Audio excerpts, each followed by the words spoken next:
if everything's ready, I'll just go ahead and drop into it.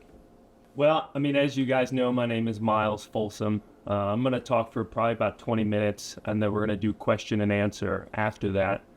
So if you have questions, definitely write them down. I know, it might be an intimidating thing, but just understand that any question that you have or think about, I've already answered. I've spoken to crowds, classrooms all over the U.S., even some in Europe. And so I've faced the tough questions, the sensitive questions. You don't have to be afraid to ask them. And so please write them down.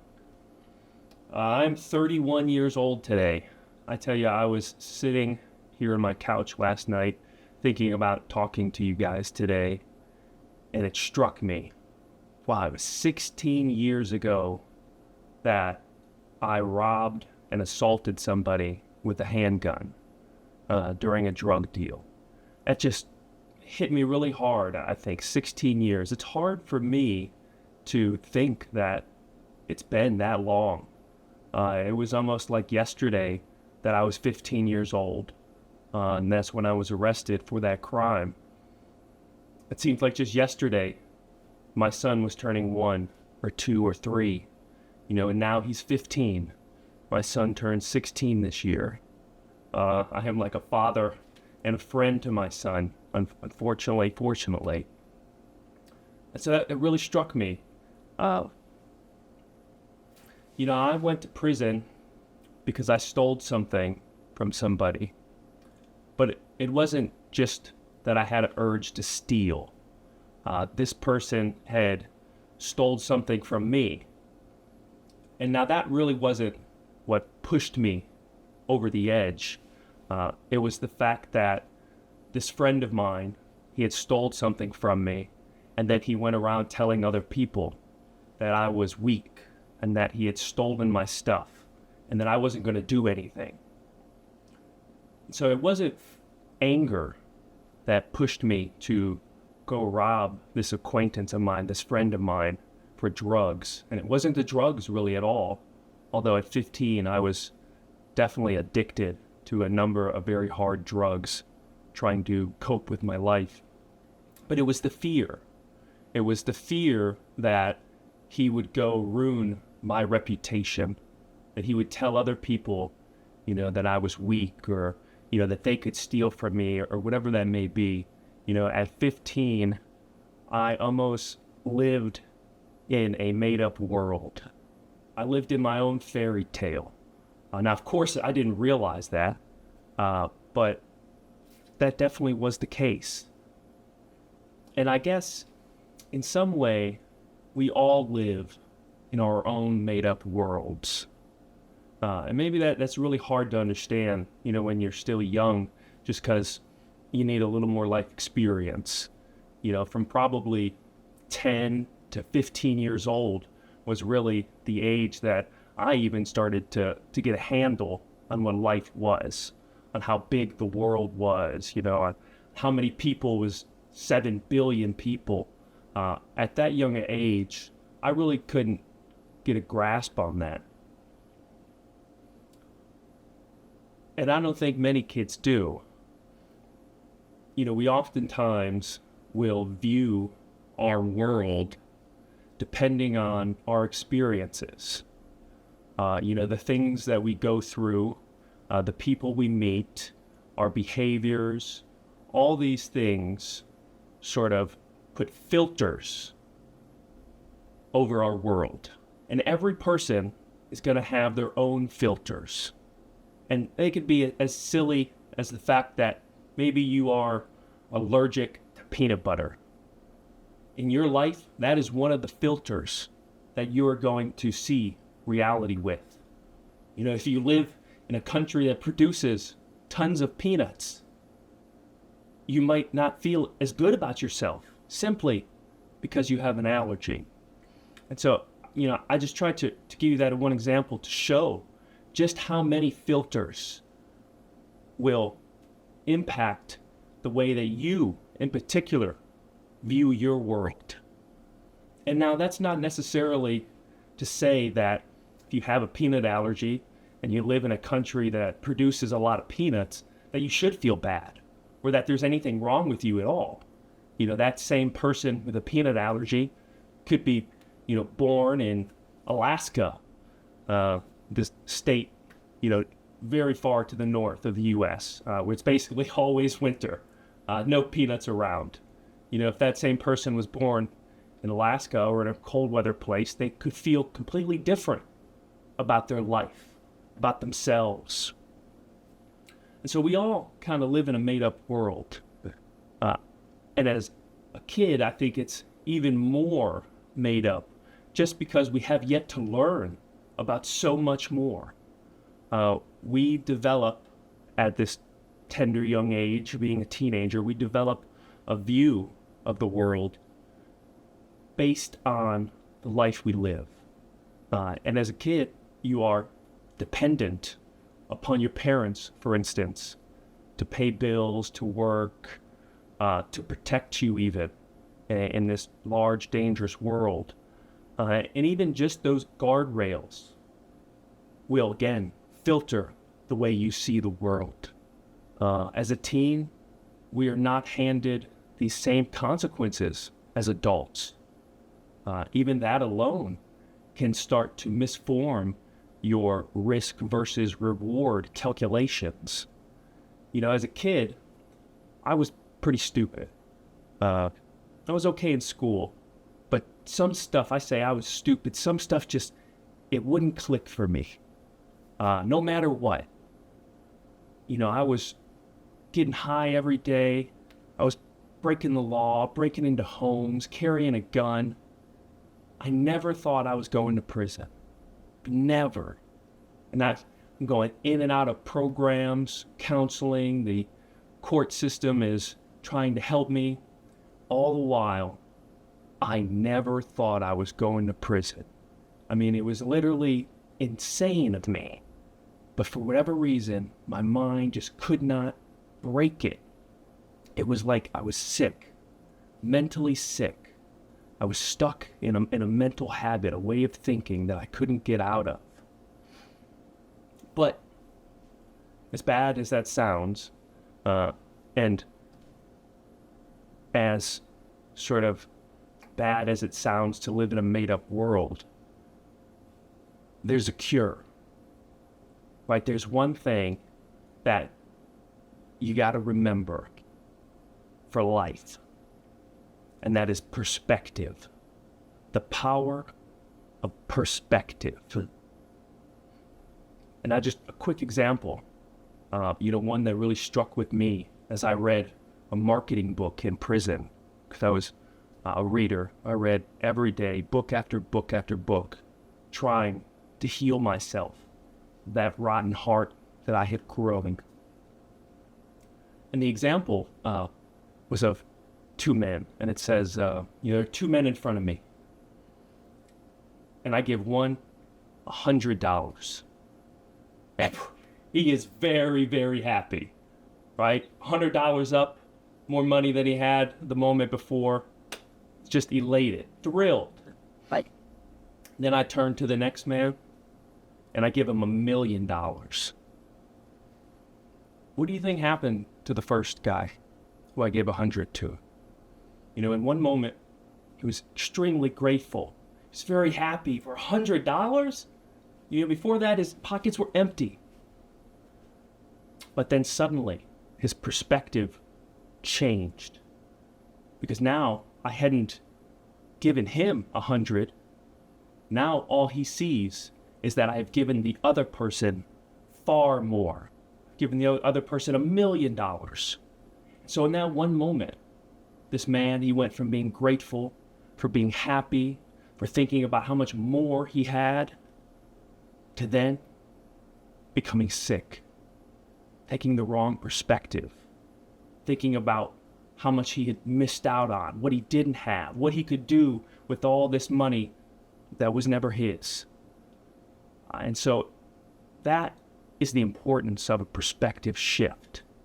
Now, in that example, the man who had $100 and who started off grateful, and who then, by looking out at the world around him, looking out at other people's lives, what they got, maybe what they didn't get, By doing that, he poisoned his own mind. Now, perspective, though, it doesn't just come randomly. It is a tool that most people in the world never realize is even there. You always have a choice, and the choice is who you're going to be. Because let me tell you, I'm 31 years old. I'm going to be 32 next month. I am the same person I was when I was 15. Yeah, I've gone to university. I've gotten a couple degrees. I've published papers. I've traveled a whole lot. But I'm going to be honest with you. I am the same person I was when I was 15. You know, I could go rob somebody if I wanted. I could use drugs. All those things that I did before, they're still a part of me. I just know a lot better now. I'm much stronger than I was at 15 years old. But you have to remember, you have to admit to yourself that who you are today is going to be the same core person you're going to be in 15 or 16 years. And so who you're going to be is almost wholly dependent on your ability to use perspective in your life. Because no matter what happens to you, what you lose, what you gain, none of it. It's all going to be about perspective. You can lose an arm, like my father did, and still be grateful that you have 2 legs. You can lose your legs and be grateful that you still have life. Or you can lose your legs and decide that you want to become an avid watcher of track and field, and every day you can be upset watching other people run a race that you think that you can't be a part of. That's the power of perspective. And as a young person, if you don't challenge yourself to change your perspective to the better view every time, then your life is going to be built by the wind, like a flag being blown about, left or right, wherever the wind blows. That's where your life will end up, as one thing happens to you and another thing and another thing. All these things just keep happening to you. And if you have not controlled your perspective, you have not gained that grasp on it, then whether that thing is good or bad, it'll just send your emotions left and right. You'll be like a ship without an anchor, and you won't know why. And the more you ask yourself, why me? Why is it so bad? That will be your perspective, and the worse and worse you will feel. Perspective is the thing that really freed me.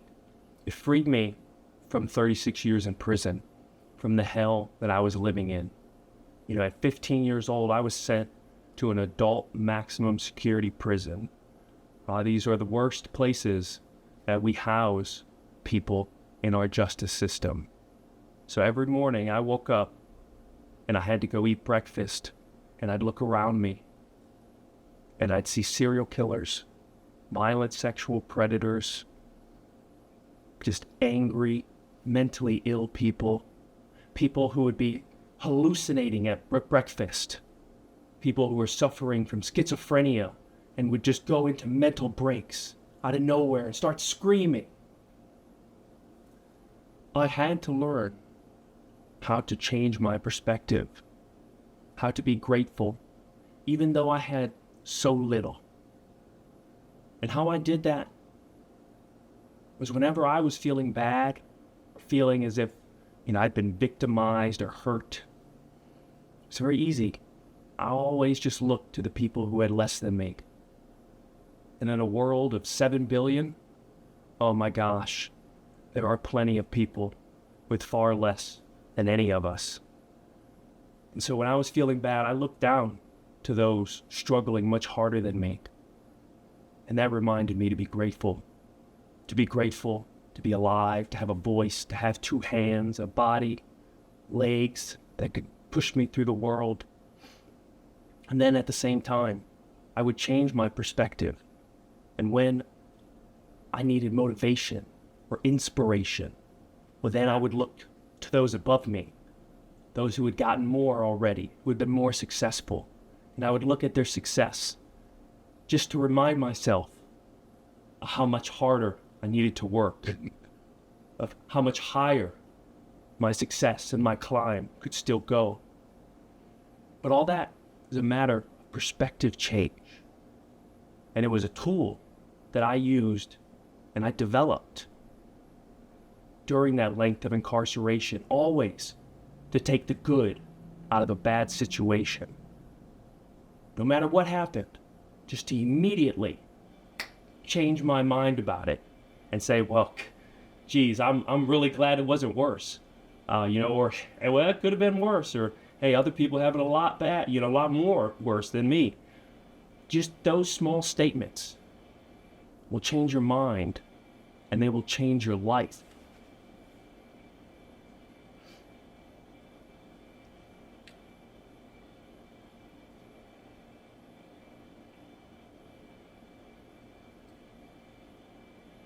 Who you are today is who you will be.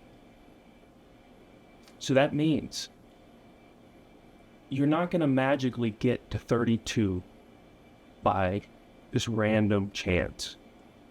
Like, you're going to need to make the decisions today about who you want to be. In 10 years' time, you could be anything in the world. It doesn't matter where you start. It doesn't matter if you think that desk right there in Sweden is some far out of the way place. Wherever you are, in 10 years, you can put yourself in any position on this planet. 10 years is plenty of time. But you have to realize that the time to start is now. I know that in our sort of modern world, and especially as teens, we think about time in a certain way. We think about this stage of life as sort of an easy one that we can live at our parents' house and be protected. But you have to understand that the way that we think about time is not the way that people have thought about time forever. Not 100 years ago, not 500, not 1,000 years ago. Even just the way we think about time is a matter of perspective, and that you will need to learn. But the most important thing about it is to realize you're never going to get this time back. That this time at 15 and 16 years old is almost even more important than any other time in your life. Because right now your mind is forming. You're developing these tools to see the world. And even your understanding of the world is growing. Every year, you're learning so much more about it, about people, about geography.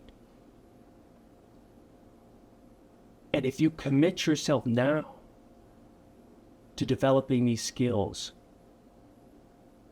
you won't have any problems in life. I promise you. It's as simple as that. Learning perspective and sticking to it every time. Not thinking, why me? Or, oh, me? Or, why is my life so bad? That is a choice. You can think that. But then, at the same time, you can stop yourself and you can think about the slums of India. You can think about the rubble of Gaza. And you can think, God, it's nice to have a bed. It's nice to have, a house or, parents or even a guardian to take care of me, to talk to me. It's nice to even to have a friend. We take so much for granted in the world. And we do it all while sort of convicting ourselves of having a terrible life or being in some great misery. You have to remember that is a choice. And the choice is perspective. So no matter how deep of a hole you ever find yourself in, even if it's 36 feet deep in an American maximum security prison, no matter how deep the hole, you can always come out of it. And sometimes it's just as easy as changing your perspective. So with that said, I think I'll get to the question and answer section of our talk. I hope, that you guys enjoyed that, and, hopefully it hit home.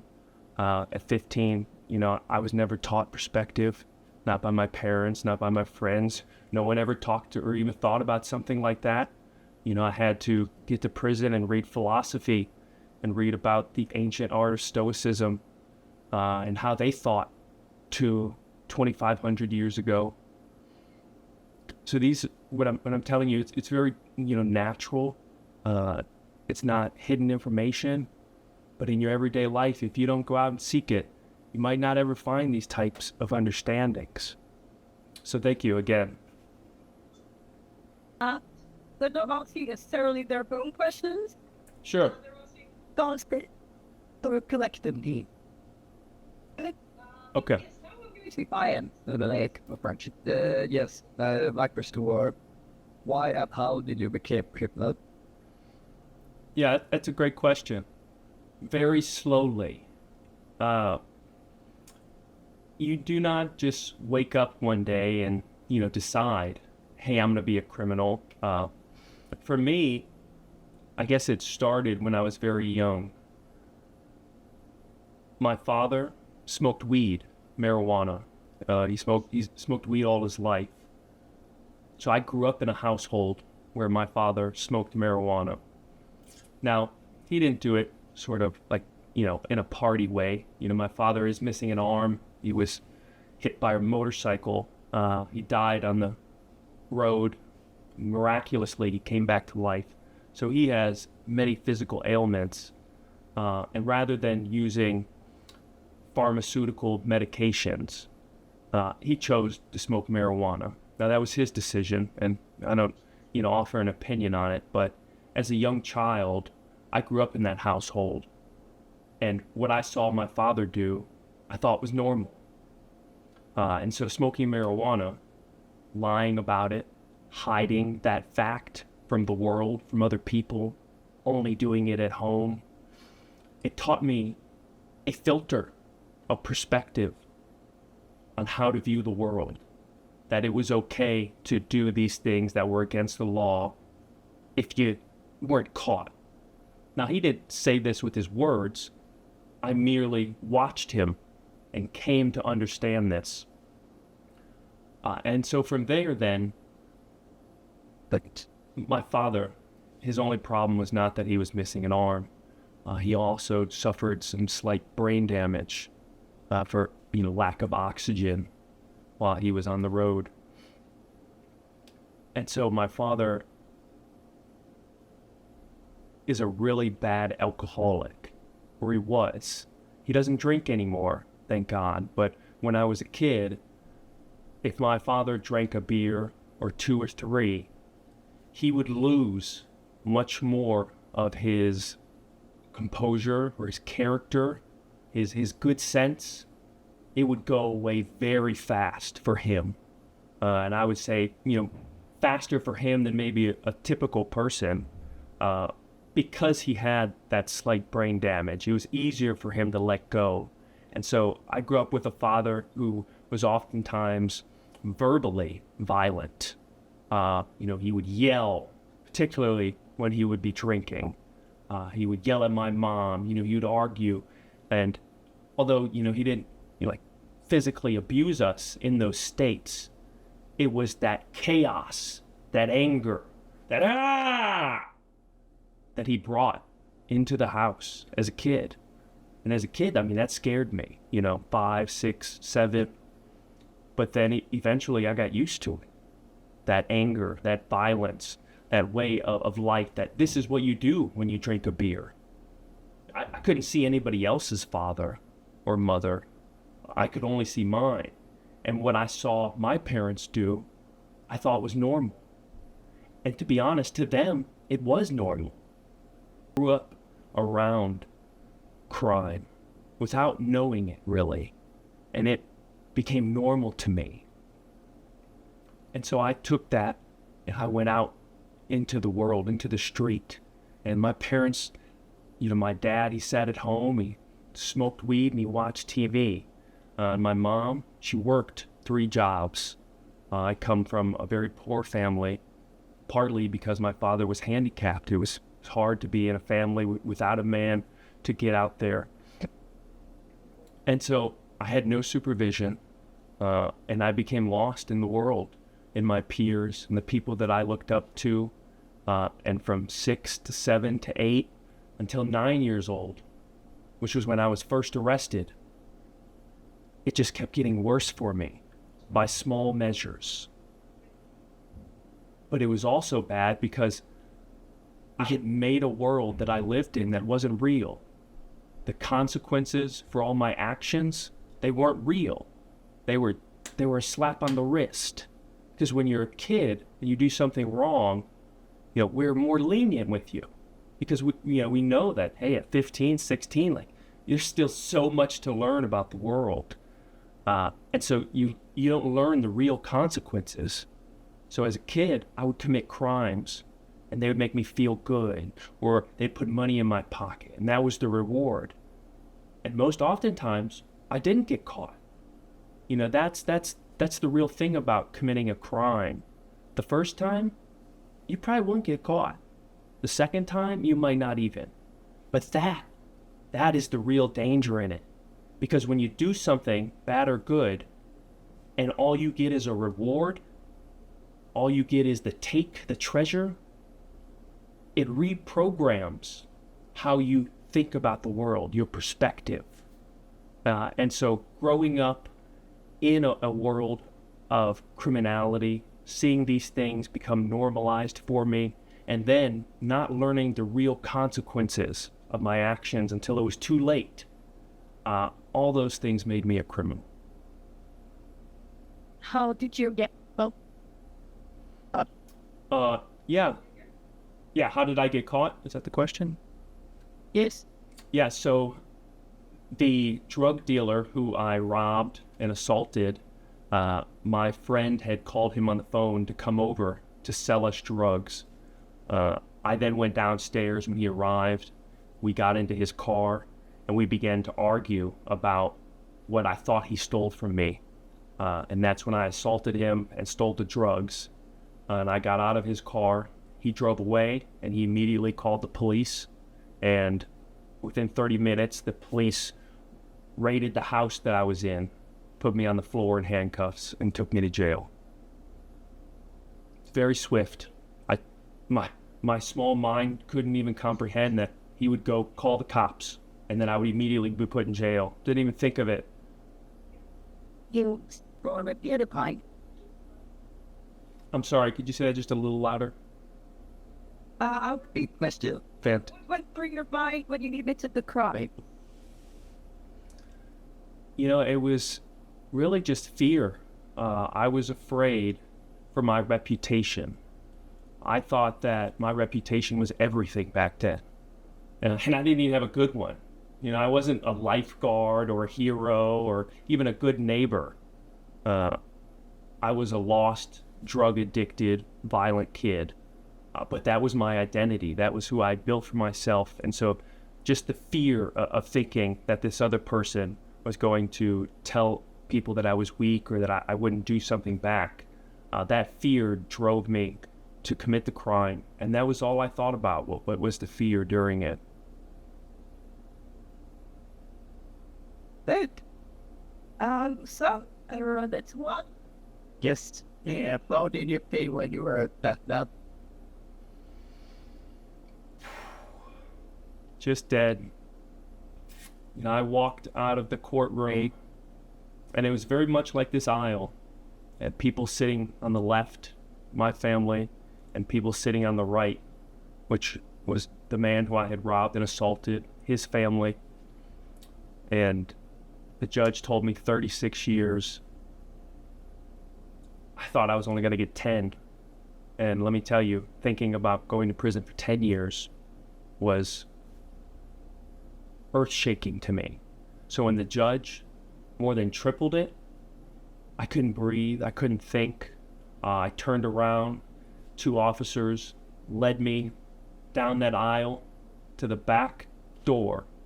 And on one side was my family crying hysterically because their 16-year-old son was going to be sent away for 36 years. And on the other side, there was the victim and his family cheering at the justice that had been handed to me.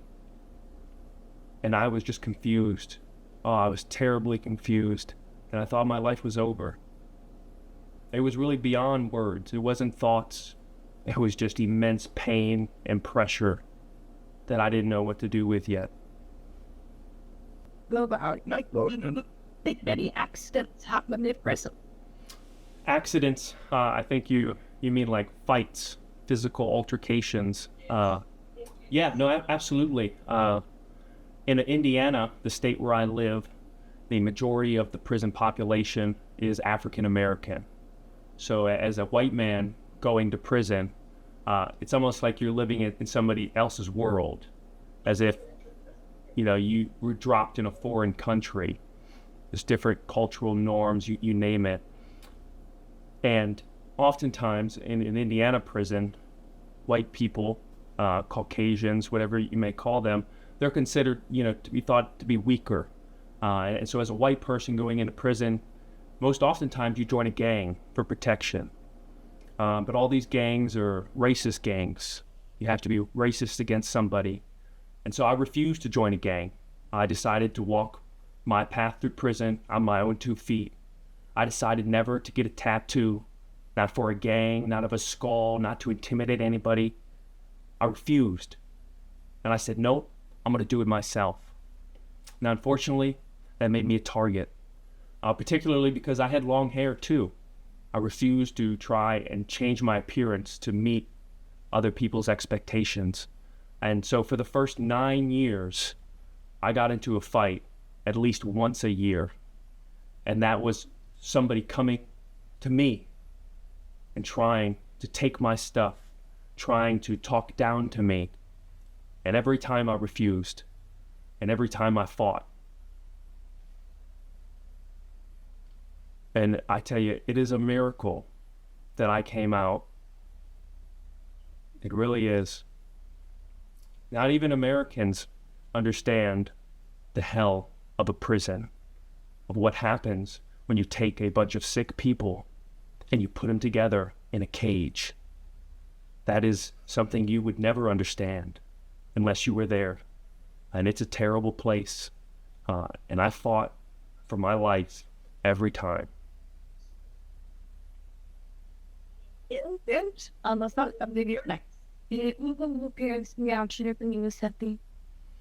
you just repeat it?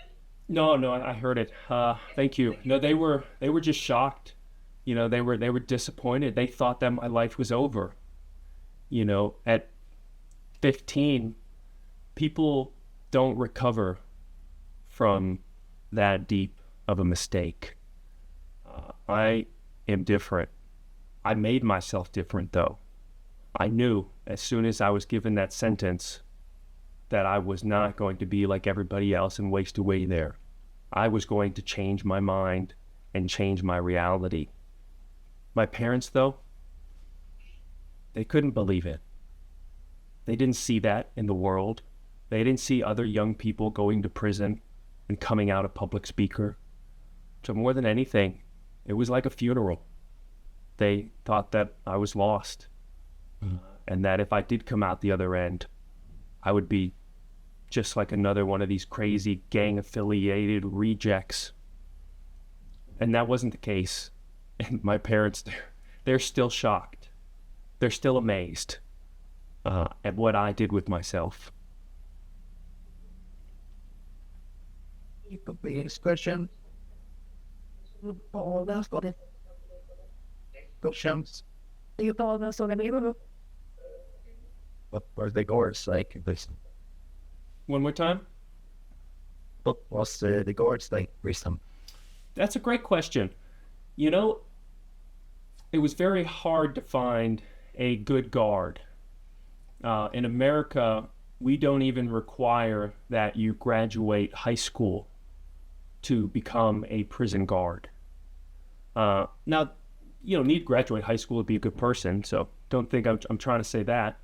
But these people become prison guards, and then they have the authority over people's lives. They have the authority to write you up for a violation, to take a month of your time, your life, to take a year of it. They have the authority to tell you where to go and what to do.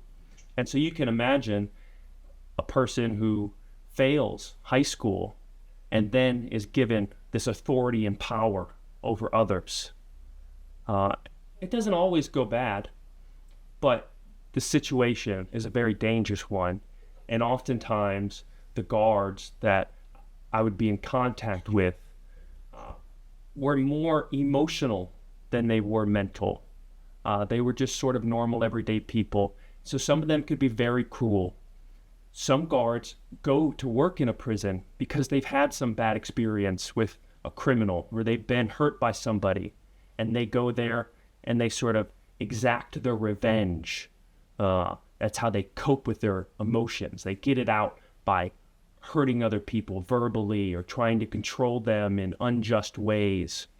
And so more oftentimes than not, the guards, they were not good guards. They weren't leaders.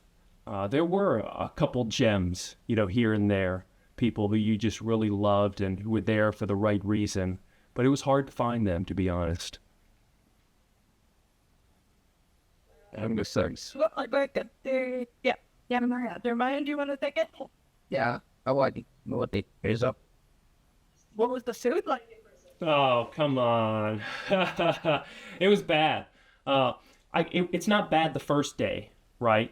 I'm sure your cafeteria, your lunch, whatever the school provides, the first day it's not bad. But this is the real thing. You're going to eat the same 2-week meal schedule. You have like 2-week rotation, different meals. Same ingredients basically, but just a little different. And it rotates 2 weeks. You're going to eat that same diet for as long as you're there. So it doesn't matter what it is. It could be caviar. It could be, the finest Wagyu steak. You're going to eat it every day. I was there 13 years. It just killed food for me. The desire to eat, to want to eat, to cook, it just dies. So the food, first day, first week, it's not that bad. After the first 5 years, it's torture. You don't get anything new. You don't get anything different. You just eat.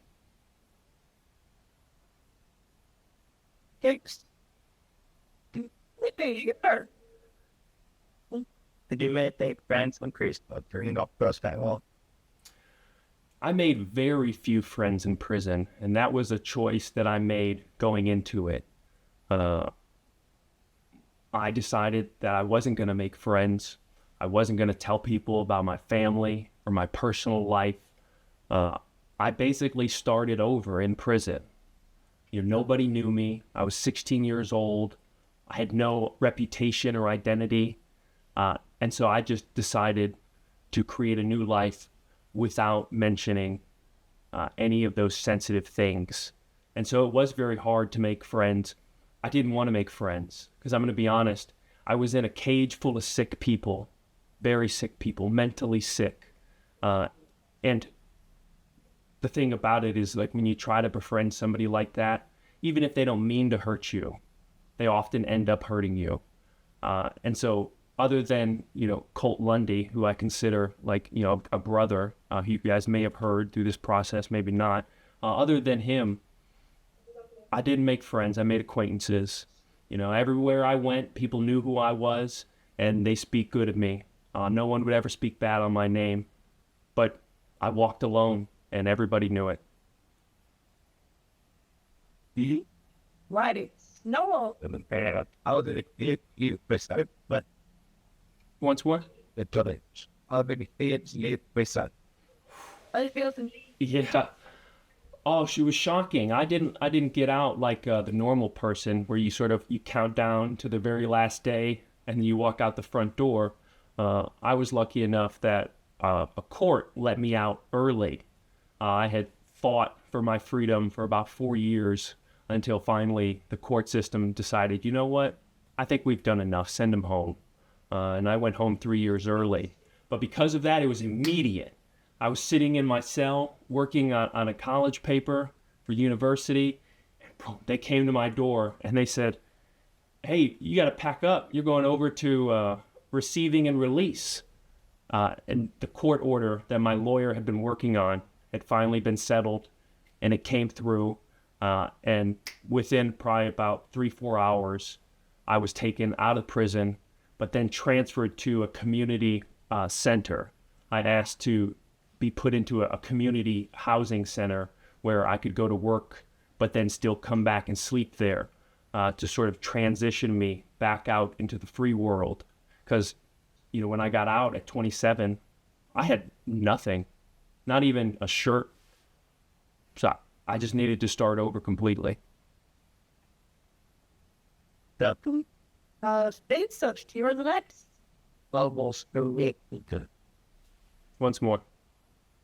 Oh, shit. Okay, please, but. Okay. What was like Say it once more. I'm sorry, the audio's kind of crackling. going to school in prison? How was that? Oh, well. Boy, it was tough. I lived with earplugs in. Yeah, one thing about prison that you could never imagine is the constant noise, the roar of people from probably 6 a.m. to midnight. People are running around, they're high. It could be 2 in the morning and you'll have a group of guys down on the floor doing push-ups and you're trying to sleep.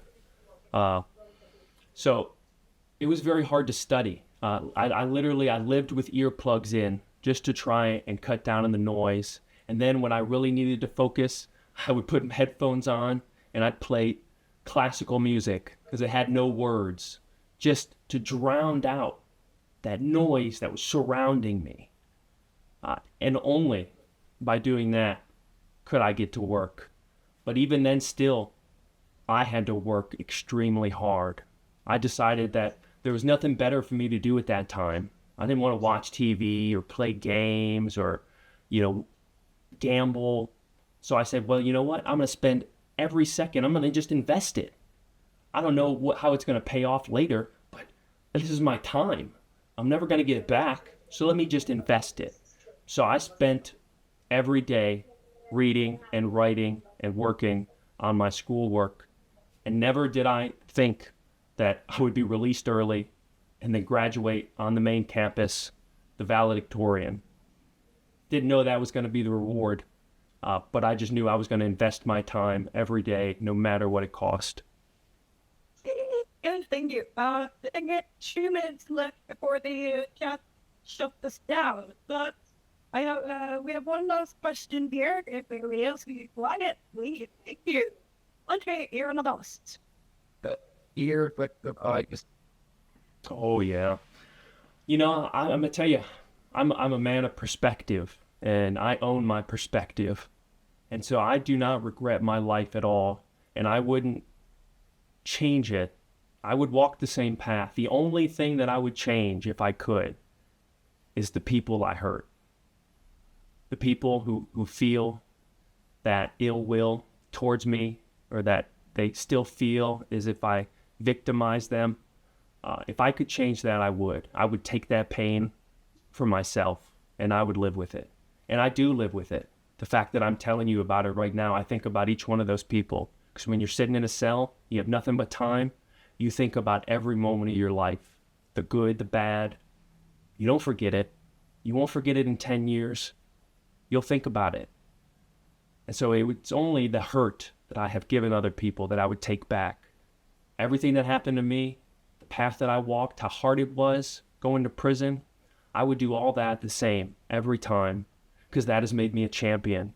Every obstacle that I had to climb over, every battle that I fought made me stronger.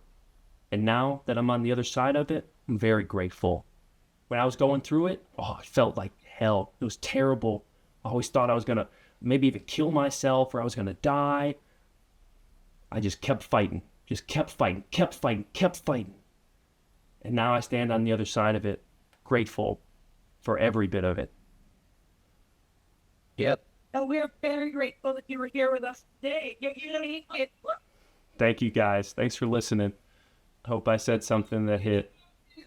Thanks for the console. Have a good lunch. What? Bye.